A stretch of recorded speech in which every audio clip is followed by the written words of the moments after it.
Welcome to 2X eCommerce, the e-commerce marketing growth podcast where you ask questions and I, Kunle, answers them. Also hear from proven marketing growth experts who are number one or number two in specialist areas of online retail marketing. So if you work in or own an online retail business, listen in, get involved, join me, and let's put some fuel to skyrocket your e-commerce growth. So an inbound marketing strategy is how do you beat Amazon? Natural search and our search engine position is critical to the customer flow through the website. I personally would not have an account process interrupt checkout flow at all. My favorite customer lifetime value calculation is an easy one. It's your average order value times that purchase frequency that we just talked about times your customer lifespan. I'm Kunle Campbell. Let's get rolling. Welcome to the 2X eCommerce podcast show. I'm your host, Kunle Campbell, and this is the podcast dedicated to rapid growth in online retail. So if you're looking to grow metrics, searches, conversions, average order value, repeat customers, traffic, and ultimately sales, you're in the right place. I handpick experts from time to time to come and share their expertise in key subject matter areas that I know will just give you the maximum bang for your buck when it comes to optimization and growing your e-commerce stores. On today's show, I have with me quite a Facebook, I'll call him a Facebook sensei, a Facebook master, in the sense that he comes from the enterprise space. And his company right now, through his platform, is through his company's platform is managing over $45 million worth of sales. So at that scale of spend, at that scale, they're able to get a lot of what is working and what's not working. And Yahab Hartman, who's the CEO and founder of Magix.com, is going to share a lot of tips around Facebook, advertising that, us mortals that, spend in small and medium-sized businesses are not able to sort of see. Once you're spending that much, I'm quite sure you get massive amounts of insights. So without further ado, I'd like to welcome Yahab to the show. Welcome, Yahab. Hello, everyone. It's Yahab Hartman here. Thank you, Kunle, for the podcast hosting. It's a great pleasure to be here. A pleasure. Welcome here. Where are you tuning in from? I'm calling in from Vienna, Austria. It's Magic's office in Vienna. We also have offices in Israel and in Kiev. Wow. You're a global company. So I probably haven't done you sufficient justice. Could you take a minute or less to introduce yourself and the Magix platform? Sure. My name is Yahab Hartman. I'm from Vienna, Austria. I started with Facebook advertising 7 years ago. Basically started in a MarTech company, joined an email marketing company back then. I was starting all the advertising products, integration with Google and Facebook. So already back then I was working a lot with the Facebook API, designing and developing advertising technologies, as well as working with the Facebook ads, product growth and product teams on those things. I finished in the company, and then I opened my own ad agency called Rolls Royce Media. We specialize in high-end clients, mainly big spenders. The agency is very boutique, so it's big spenders and e-com. Mainly, we've been doing the biggest antivirus in the world for Mac. High-end fashion brands, big brand names, enterprise companies, as well as also launching a cosmetics brand from 0 to 150K in sales in 4 months from scratch, from brand Shopify from the beginning of this year. So we do everything. We do and also the biggest dating app in Europe after Tinder. We're doing all the industries basically, but mainly e-com and also some lead gen. Only big spenders, very boutique, very niche. So we're scaling the agency very fast. We're having a lot of success with it, but it was hard. At the end, it was hard to scale as fast as the demand. That's why at some point I decided to add basically Dan Becker joined me together, and we started Magix.com, which is an advertising technology platform and develops advertising technologies on top of the Facebook platform, and basically took all of our brain, all of our knowledge, all of the things we've been doing manually in the agency, plugged it into a software to provide a 360 solution for Facebook ads. And that's basically where Magix.com is today.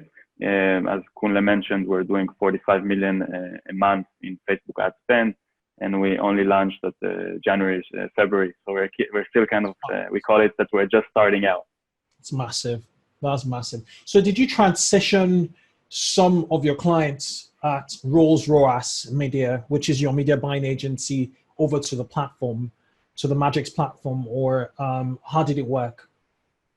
Yeah, so initially Magix was just a tool that did a few things. Every month it evolved. We've been releasing on demand. Basically, at the beginning, it was we still at Rolls-Royce. From the point we started to use Magix, we were able in a very short time frame to double the agency clients without doubling our HR. Because usually we'd always like hire more people the more clients we had. We're dealing with very big clients. So usually most of the times we had at least one person per client because it's a big budget and there was a lot of responsibilities there.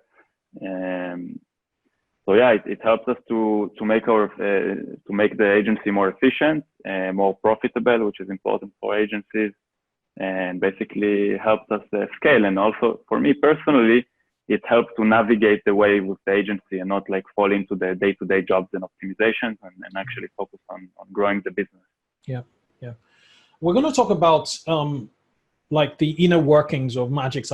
I'm quite fascinated because according to your website, it's like AI driven. So meaning that, tasked by a usual media buyer, it should be able to accomplish a few tasks, carried out by a media buyer.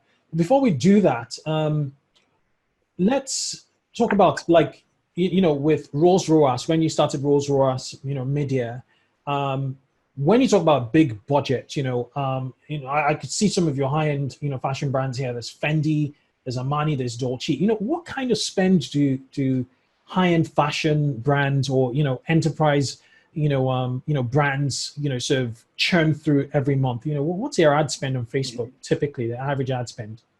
Yeah, so when I refer to big spenders, it would usually, I refer to any sum that is between, we start with, usually we only take clients that spend a minimum of 100K. So when I say big spenders, I mean anything from 150, 200 to, 1.2 million, 1.5 million. Even though you imagine that those like bigger brands would spend a lot, usually they have regions, they have like, they have a lot of sections and business units and different regions and countries. So it's never that you just run the whole world from one ad account. Exactly. So those are kind of the levels of spend that I've been managing on a client. Okay, now let's talk about Facebook. So say I'm spending 1,000 a day on Facebook or 1,500 a day. That'll come to about 30 grand, 40 grand, or 45 grand a month. At my level at 45,000 a month or 50 grand, let's just, pencil that around, or, at 50K a month. How does the setup of my campaign differ from someone who's spending a brand that's spending 250K a month? Mm-hmm. What would you do differently at, as a media buyer, when, you're having to spend 10 grand, a day? Yeah. First of all, it's important to mention that even though they're big spenders, it doesn't always mean that we would get the account in a very healthy way. So I actually found that the bigger the brand is, the worse they are in most of the cases in structuring their account and understanding things. So just right off the bat, there's no correlation between the size of the client to the structure they're deploying.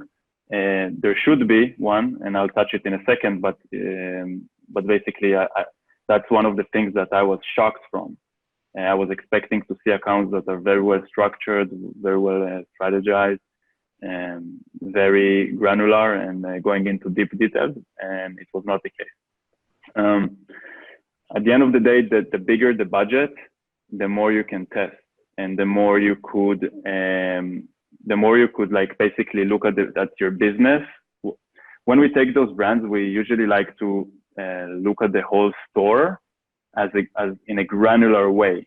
So we would look at, imagine your website, right? You have the top, you have like categories, maybe baby, kids, men, women, and then inside the men you have, I don't know, could be jacket, jacket, or different brands or different categories. So we would look at each one of those categories of the website as an own shop, and we'll just try to like find people that like this category and bring people to that. So we would look at it just like we have 10 different shops inside one shop, and that's how we would think about things, and that's how we think about content production and structuring campaigns and audiences and everything. So where's your lever points there? Is it audiences? I guess it'd be a single pixel, but would you be matching audiences to like categories? Yeah. So basically, what you could like, you'd be able basically to utilize. It's of course 1 pixel, 1 store, but we would be able to use specific section data. So for example, for lookalike creation, if it's an acquisition campaign, or for retargeting from the specific section, if we're talking about retargeting. If it's retention campaigns, you have, like those type of shops that have a bunch of customers. You can afford having not just one retention campaign or ad set. And by the way, 95% of the people don't even do retention on Facebook ads, I just realized. But even in this 5% that do retention ads, if you're big enough, you can also go there very granular. And then if people bought a jacket, in the next 30 days, you can upsell them a different product, and you have a post-purchase and reactivation campaign. So after, just like all of the use cases of email marketing, like someone didn't buy from you for like 90 days. So we would like target those people with an ad, perhaps with a coupon code. So you can go that granular in segmenting. If you have also a strong CRM database, you could go and unlock the data and the possibilities beyond 180 days. Yes. So that's also a big thing. Well, that's a massive limitation with on-site, pixel data. The 180-day restriction. So I guess with email matching and a third-party CRM, you could go beyond that 180 days, right? Yeah, exactly, and it's key. Like Google has it at 540. I'm not sure why Facebook has it so short. It's a shame. I guess they just want us to spend more with them with that short cohort. Okay, that's fascinating. And then what about creatives? What do you do at the creative level? If you're working on a category by category level, on a category by category level. So basically, we'll always perform creative analysis according to the audiences. So it's kind of like imagine it as finding all the different combinations of users' personas according to the amount of data we see. So it's quite a complicated concept, but once you have a lot of data and you have the systems to do it, for example, with Magics.com, we have creative clusters. So we developed this product exactly for this, that the first thing you need to do is get insight. So first of all, even before we go deep down into demographics, you want to know like, what's your best ad for acquisition? What's your best ad for retargeting? What's your best ad for retention? But you don't just want to know it on the creative level. You also want to know it on the ad copy. Like, what's your best ad copy for retargeting and retention?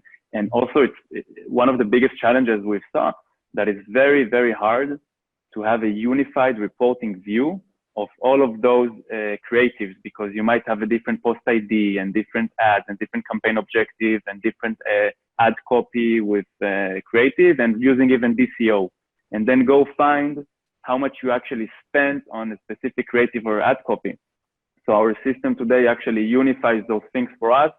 It's something that smart advertisers could also do today, like manually. They just need to make sure they have the right naming structure and export the data and run the analysis and unify.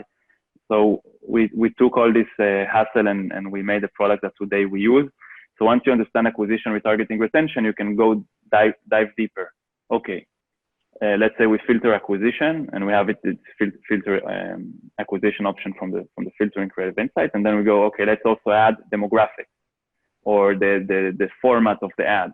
Is it a carousel? Is it a video? You want to measure like, okay, what's my best creative? What's my best creative format, right? What's the best ad for these demographics? So you're first of all trying to understand like what are your best demographics, and then once you understand your best demographics, you look for the best ads for those demographics. So even if you have a demographic that is really bad, it doesn't mean you don't want to advertise there. You still want to research and see what's the best creative for this demographic so that you can. Exactly. There's a lot of testing going on. It's hard work. Exactly. Yeah, at that scale. Finally, before we get into like the inner workings of Magix and how it sort of changes everything, what are your thoughts on two things, on CBO, and what are your thoughts on dynamic creatives with Facebook, you know, at the creative level? Mm-hmm. Okay, for CBO, I feel like the AI or the power of Facebook is still not there. In the beginning, there was some hype. It was working. We were looking at some campaigns like specific with big, broad audiences, a few ad sets. It was working like really good. Recently, we see that it's not very stable. So we're kind of like the accounts that we manage. We still keep away from CBO. We're still waiting for like every day Facebook just improves. So we're waiting on CBOs, and we're using asset budgets wherever we can because it gives us still more control. Yeah. And we see a lot of advantages on the optimization level. And also, for example, in Magix, we have some tactics that are, there's one tactic that could not be, you cannot fully use in CBOs because Magix automatically identifies like when you spend, I don't know, let's say you have a really good asset and a really good ROAS for today, but suddenly at some point of the day, the ROAS starting to drop, but it's still a good ROAS. It eats up your profit, right? So yes. Magix knows exactly to find this, that an asset, even though it was so good, suddenly it tracks, okay, let's say your cost per purchase is 50, but you already spent 70 or 80 or even $90 without a purchase. It might be that the ROAS is still good, but Magix will automatically reduce the asset budget. So we don't have this treatment, or we can't do much within a CBO. Of course, you can reduce the minimum of the asset and stuff, but it's still not very clear. We're still testing a lot, and it's still not very clear completely like how to master CBOs, and the performances are not there with CBOs. So we're kind of like, we stay away for now. Yeah, it's super, super interesting. And that is probably why Facebook has extended the deadline for CBO from September, right. I believe it's to January or February next year. So a listener, Tyler, said my glasses are reflecting because there's lots of lights in front of me, Tyler. So I've taken off my glasses. Okay. But it's important to mention that CBO is a very good concept, and it will be there, and I'm sure it will work great. And also today, you can utilize it in retargeting and retention. Yes, so, I think for mid-funnel, it's really powerful. But yeah, what about your thoughts on dynamic creatives from Facebook? Wow, these DCOs are amazing, and I love using them for specifically for testing. And anytime I have like a bigger client, like with the biggest clients, we always been using like DCO and even like DLO, you know, dynamic language optimization. So if you're running a yes. Yeah. So these type of technologies, they work amazing on large audiences. So if you know your audience very well, and you have good conversion rates, and you have a lot of math, and you're spending a lot, and you have a lot of data, and then so using those technologies might give you, DLO gives like 20%, because it basically lets you run the whole world in one asset, so you're getting a lot of benefits from it. Yep.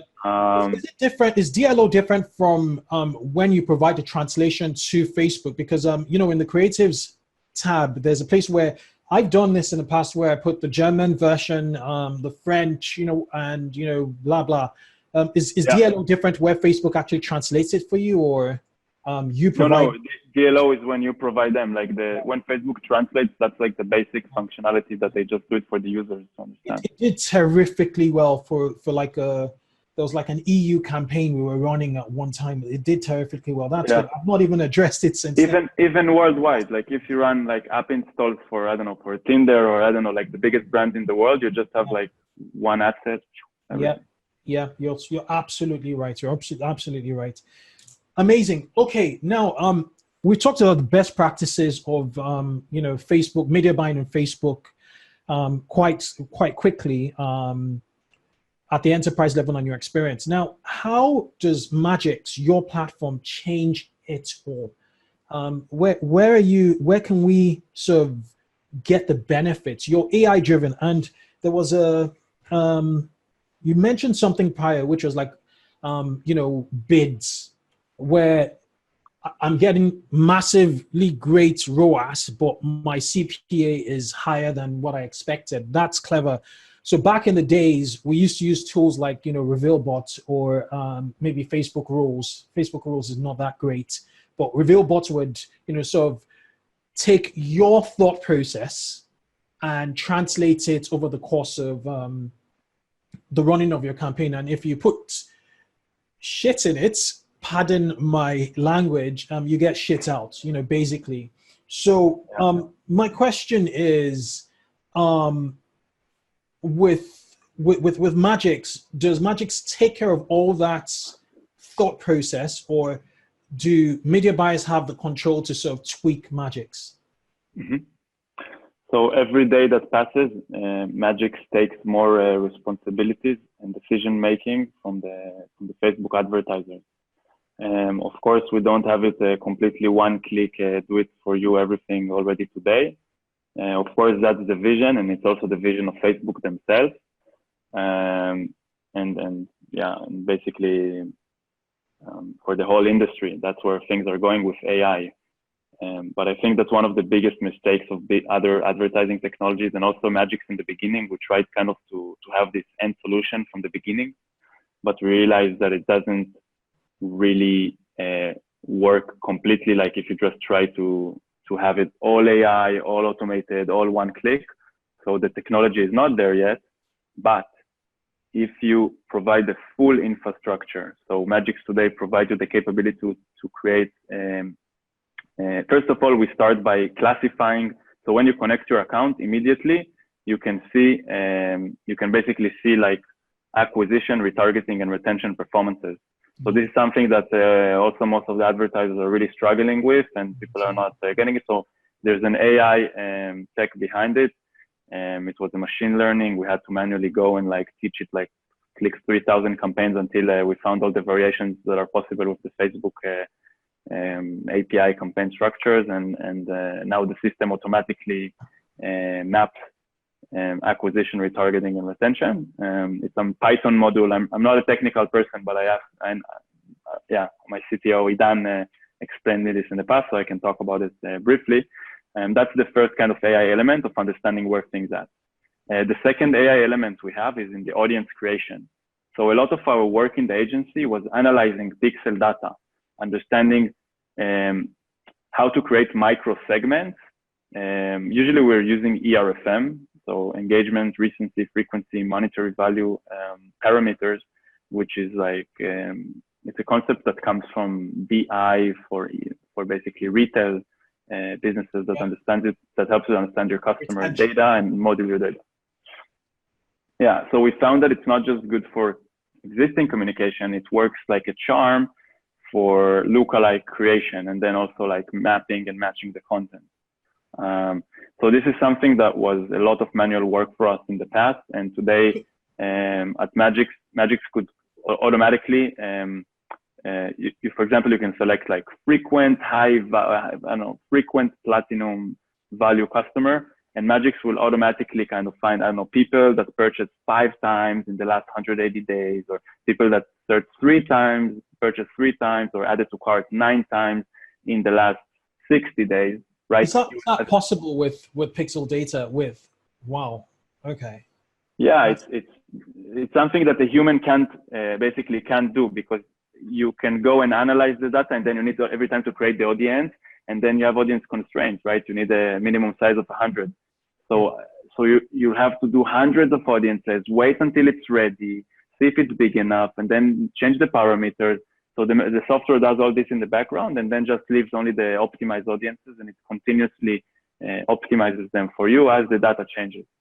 So when I'm running Magix, does that mean I would be? Where do I spend most of my time, on Magix or Facebook Ads Manager? you would still spend most of your time in the Facebook ads manager, but ideally, like in general, you would like spend just 5 to 10 times less time. Like whatever you're doing today, you can reduce it like by 5 times or 2x, like the podcast name, 2x. So Yeah. I guarantee that at least you will save 2x of your time on managing Facebook ads. Well, that's amazing because audience creation is a big one. It's a time waster, big time waster. There's some platforms that have managed to crack certain things, but everything seems a bit broken now with audience creation. Sometimes you get interns to sort of create all the basic audiences. So are you saying with Magix, you guys have thoroughly thought through audience creation basically? And so that bit of which is huge in setup of an account is sorted. Exactly, yeah. And it's not just like I gave you the example of those AI audiences that are based on the ERFM module. Of course, I didn't explain everything. We also have it based on purchase data and high intent visitors and low intent visitors. And there's a lot of opportunities there, but this is just prospecting. We have a lot of other categories. Maybe I could share a screen later and show you, but I'm not sure if it's Go for available, it. but Go for it. You have screen share, capabilities. Go for it. So for those of you in the Facebook group, you'll be able to see you have screen. Go for it, please. Sure. Yeah. Okay. So I'm sharing my screen now.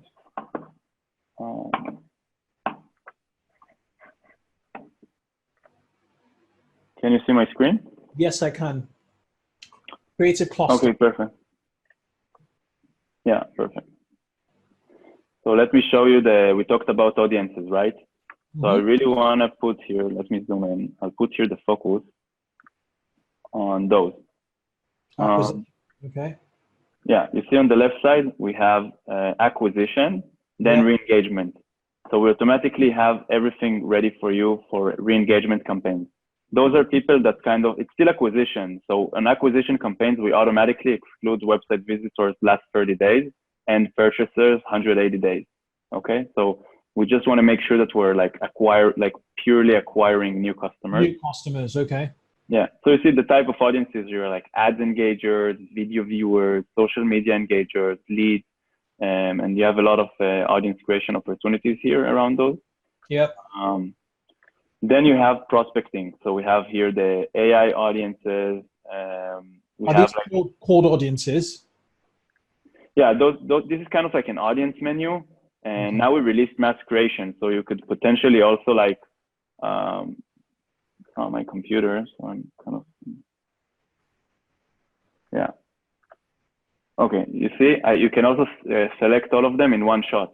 So theoretically, you can launch a full strategy, something that an elite ad agency would have done for you, with all the audiences, all the best audiences, everything in one click, basically. You're selecting here all the audiences, from re-engagement to prospecting, AI audiences. There's also category specific ones where you can, we also use your catalog data. So catalog is also a huge thing for dynamic stuff and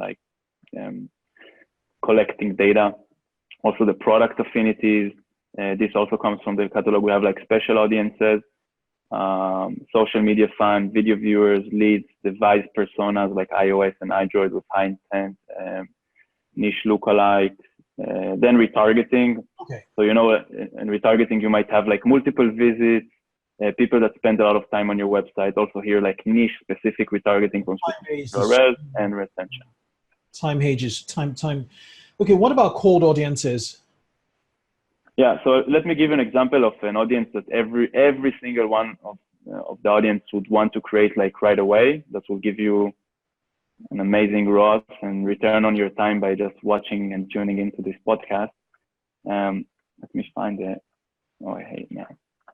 So I'm gonna write here top seed audience to look from. Okay. You see, I can select multiple audiences at the same time. Yep. I'll show you. In this case, I'm selecting multiples. I'm going to click here next. At this stage, I think I'm too zoomed in here. should have brought my computer.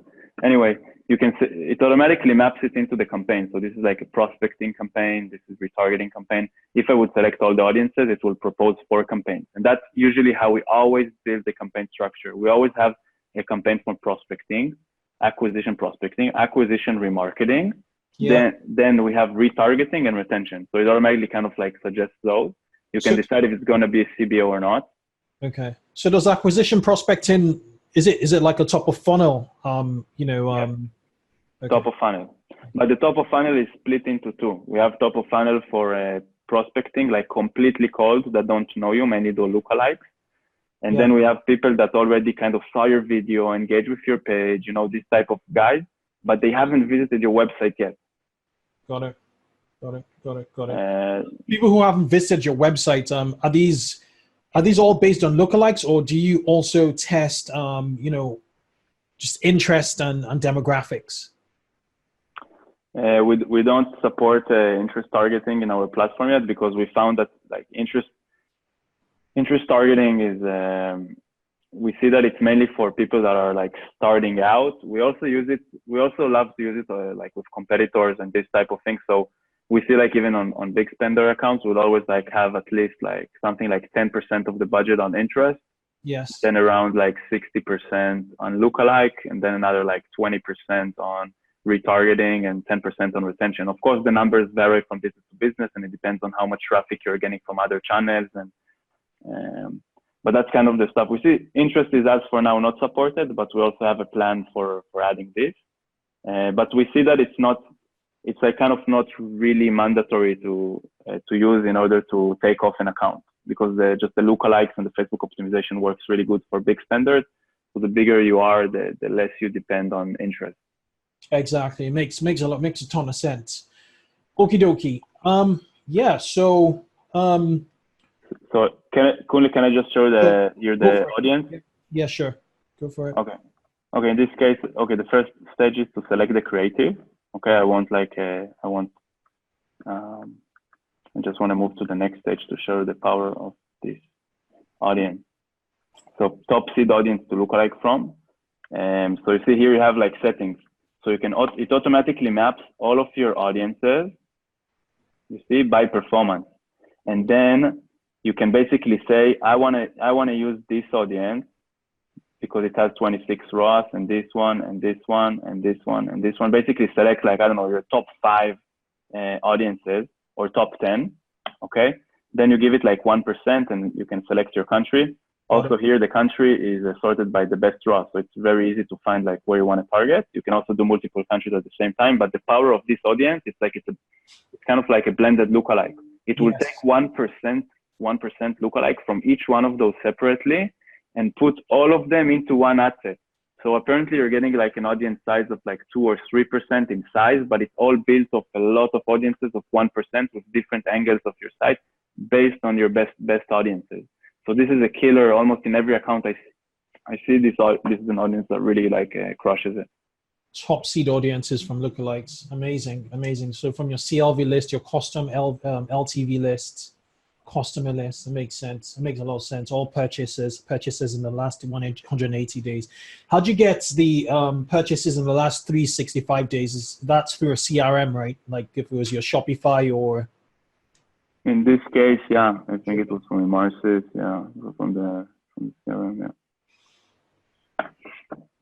But Magix automatically identifies like the best audiences, so you don't need to think much. It's like really built just for like, hey, click a few buttons here, a few buttons here, a few buttons here, and there, and then you have like the best like stuff and like ready on your strategy. Got it. Okay, so back to our conversation. Finally, beyond the audience creation, where else does Magix assist? Can you sort of set up creatives in Magix, or what happens? So besides the audience creation, we also have like within the audience creation product, we have capabilities I didn't show you, but you can just click duplicate and then change a metric like 1%, duplicate, and 2%, duplicate 3%. So even this blended audience could run like, you can duplicate 3 times and like have it on different angles, which is highly recommended to do and test. And you can always like look what were your best audiences, then go back and apply those permutations. That's one thing, though, the testing framework. In regards to creative, we kind of automatically pull and sort the best creatives from your ad account according to ROAS, with significant spend, or CTR, or whatever it is. Exactly. And also we have Creative Clusters product, which is basically a product that, what I told you before, that it analyzes all of your performance. It unifies the creative, then it analyzes, it brings all the performance data together, and you can have an insight that shows you all of your creatives like sorted, and you just hover over and it tells you this creative, you spent on it like 30% of your spend, and it got you 50% of the revenue. And then you're like, wow, I'm actually underspending on this one, or someone that you're overspending, and you can find like the best combination. So it would help you, like within a few clicks, you can just select the best creative combination. Some of them are existing ads, and then you can launch it into, it will, if it's an existing ad, it will also show you how many ad sets it's not, the creative combination does not exist in. So you'd be able to launch it into all of those ad sets, or all the accounts, or just the ad sets that are missing this creative combination. And it will also keep the post ID. So that's for existing ad sets, plus it has the capability to create new ads. So maybe your best creative is not running with your best ad copy. It's just running with your third best. So it's kind of like DCO the other way around. I think that's the way that like advanced advertisers will understand what I mean with DCO the other way around. Yeah. Okie dokie. Before we round up, what final tips do you want to give listeners? You know, a lot of people have tuned in to, you know, kind of figure out, you know, to get tips from you, you know, at the enterprise level. What takeaways, what key takeaways would you give them? Does your audience run with a lot of different niches? Like some people are running like multiple products or doing drop shipping, also those types of. No, we try and sway away from drop shipping. They're single brand focused, or they have, you know, a group of products that they're e-com brands, rather than you know, fly by night drop shippers. Sorry to say, drop shippers. Yeah. So yeah, first of all, I see some e-com brands that are splitting ad accounts. So this is something you should never do. And so never have, even if you have like different regions, and try to keep everything in one ad account, because you'll just, in Facebook, you pay a lot to buy the data and basically buy the scale and buy the success. So you don't want to split it into 3 types, because the learning will be much faster within one ad account, as long as you're selling on the same niche. So that's a big kind of like macro strategy thing. And then the next thing is to understand the core audiences, like acquisition, retargeting, retention, and the performances you have with them. And not just and also to apply exclusions, so that you really know that acquisition ROAS is pure new business. Because what happens, I see almost everyone doesn't apply exclusions of existing customers.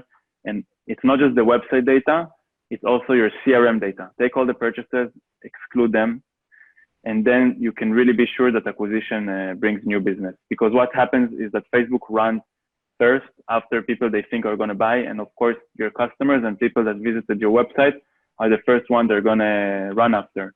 So if you don't exclude from acquisition, you'll just convert on retargeting and retention. And then it doesn't even make sense to split, just run one. At the end of the day, you don't really see the bottom line. You know, Facebook will tell you have this much ROAS, which looks good on Facebook, you know, Ads Manager. But when you look at your total, it's normal, you know, sales coming through. Question I have is with Magix and CRM, you know, what integrations with CRMs do you deeply integrate with? Because it's quite difficult always trying to track your last 30 days of sales or your last 90 days of sales if you're trying to acquire just new customers. So how do you, you know, what CRM platforms do you target? Do you integrate with quite well? Mm-hmm. So also at the agency and at Magix, we applied it as well. We applied a method that we developed in the agency that actually does not require us nor the advertiser to rely on other platforms for attribution. So of course, if you're a big brand, you want to have a centralized place that tracks everything. But just and you're able to allocate the budgets properly. But we found a method which is based on this ARR method, acquisition, retargeting, retention, smart exclusion, that there is no question. So if you know, let's even not talk about lifetime value. That's a whole different thing. Like, okay, figure out your lifetime value and then like optimize your cost per acquisition for that. It's also something everyone should do. But even on the lowest level, if you know that your profit margin, I don't know, is like 50%, and you have a 2 ROAS and above on cold prospecting traffic, you should scale the hell out of it. And I see advertisers that are not doing it, and a lot of people are not doing it. And it sounds basic, but it's not, because people are really getting their numbers wrong. And by applying this method, you can make sure that you're spending. We actually, in our agency, we scaled a lot of brands within a few days just by making this method and realizing that actually the performance was much better and the measurement process was not right. So as an ad agency and as a Facebook marketing platform, we don't want to rely on other channels. Also, the biggest players in the world like Salesforce, and that they acquired Datorama, they also didn't figure it out yet. So nobody like completely figured out complete attribution across all the channels and touch points. That's why we really want to rely on a method that we know that no matter what, we're profitable on the Facebook channel alone as an island, as a silo. And by doing, and also by, and that's why we also developed the expanded ARR method, where we split retargeting traffic into 2 pieces. We have a retargeting of the Facebook acquisition. So we were putting UTM tags on acquisition campaign, calling it acquisition, and then retargeting the UTM acquisition. And then we basically had retargeting acquisition plus acquisition campaigns. What is the ROAS of this business unit? And now we know, okay, this is profitable, we scale. As long as it's above 2 ROAS, we have unlimited budgets to spend. And we also don't want to work like at the agency. We didn't want to work with customers that don't understand this equation. And Facebook is a people-based marketing platform. So if you really apply those exclusions with CRM data and the website data and everything, you are like 100% sure that you're just growing in profit, and it's not going to over or double attribute. Double attribution with Google and Facebook and all this happens when you don't sort the data in the right way from the very beginning. Right, you're right. So what platforms do you integrate with? So would you integrate with Shopify? Do you integrate with Salesforce just to get that, CRM sales data and exclude it in your audiences? Yeah. So as of today, we don't integrate into any platform because we developed a solution that solely relies on the Facebook assets. So the ad account data, the pixel data, catalogs, all those things. And we're able to identify the email-based. So if you created some CRM stuff from your Shopify or from your, Salesforce, whatever it is, we're able to identify those audiences and those things and to classify them in the right way. And we work in synergy with those platforms. But it's very likely that in the future, we'll also find a way to integrate with more of those platforms. We just see that for now, it's like not something that it was just not our top priority as of yet, because we're still working on a complete custom rules solution on top of our tactics, as well as bid testing solution, as well as creative insights. We're doubling down on creative technologies as well, and like creative insights. How's that going to sit with like dynamic creatives, going forward, where Facebook wants to control the automation of ads? Mm-hmm. So we see that Facebook so far they do a lot of innovation, but at the end of the day, all of this innovation on all of those tools are still kind of like a platform or a toolbox. So it still doesn't provide solutions. So we know to use those tools and this infrastructure to create solutions on top. So for example, Facebook does not yet know to filter some specific persona and tell you that's the best creative for him. Let's create another asset and push, these type of things that agency usually does for you and analyzes the data and human work that is involved. And that's the direction we're going into. And even understanding like how do creatives do over time to identify ad fatigue. Yeah. Yeah, and then I have a question. From the Facebook API, are you able to extract ad IDs from dynamic creatives, or are they just lumped into a single ad ID? So in essence, let's say you load like 5 images, 5 headlines, and 4 descriptions and 3 ad copies to a dynamic creative setup. Obviously, with the permutations and combinations, all of that, you've churned out, well over 50 different ads. Well, Facebook is clever enough to sort of serve the ads based off it. Well, test all the permutations and combinations, and then serve, the best combination that would meet your objective for that, ad set or campaign.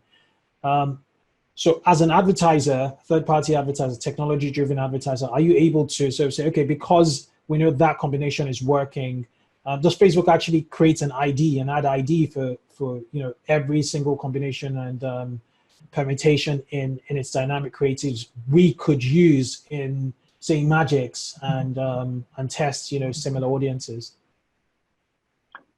Yeah. So basically, once you run a DCO, Magix system is able to pull all of the creative and ad copies that you're using, and unify it together with other ads that are using the same creative or ad copy. So if you are running like both DCO and non-DCO, which by the way, I would say it's even a best practice because you want to test like both of those and see what works better for you, then you still would be able to have like a clear view of which creative works the best at the end on the creative level. And then creative clusters helps you like launch more ads. So if it's a DCO, like we do not yet use like other ad account information to launch a DCO ad, but we can launch like if you have like some, even if you realize that we found the best ad copy and the best creative, then Magix will be able to create a conversion ad using this best ad copy and ad creative. Awesome. Does this answer the question? Yeah, it does. It does. Which is, the ads manager is very limited in what it can serve you. So it's really interesting that Magix can do that for you. That will be one reason why I'd want to use Magix. Okay, thank you so much for coming on today's episode. I can't thank you enough. I've learned a ton. I have come out wiser.